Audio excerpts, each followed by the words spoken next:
we're sort of coming to the end of our time together, and this has been absolutely fascinating, and I'm sure we're going to have loads of I've got loads of ideas that have sprung up from the things I've heard you say.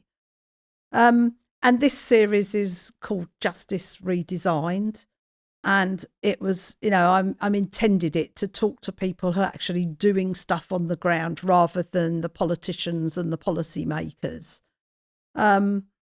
So I have a question for you, if that's okay. And it's really about the first answer that you come up with.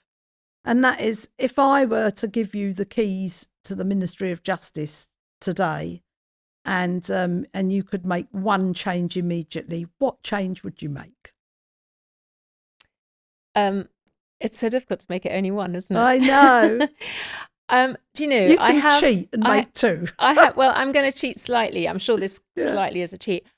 So I have a dream project, and my dream project would be to have a prison and a governor, and it would obviously have to come with ministerial support at the MOJ, where a group of independent third sector organisations could come together to do all of the kind of education, rehabilitation support. You'd obviously need the structure of prison initially.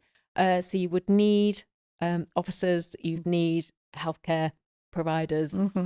But if we could take over education, if we could take over all of the things that get labelled things like information, advice and guide, some of the stuff that gets rolled out under contract, I think that would be really exciting. So to kind of re-envision that whole prison experience and to write it afresh. And well, you're sort of you're touching places in me, because I really dream of while there are MOJ prisons and private prisons, I've always had this idea of we need private prisons that are not for profit, and so this coming together of are independent, and also for me, doing things at a very local level, because often prisoners are released into the local kind of area, so that you would be able to really, top and tail it for the whole duration,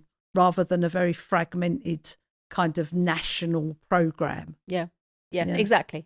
And I think listening, I suppose if there was one fundamental point, I would say that is the thread that has run through how we've approached building Standout, has been that we've always wanted to listen to and ground what we do in the needs of the people that we're, our mission is to support and serve.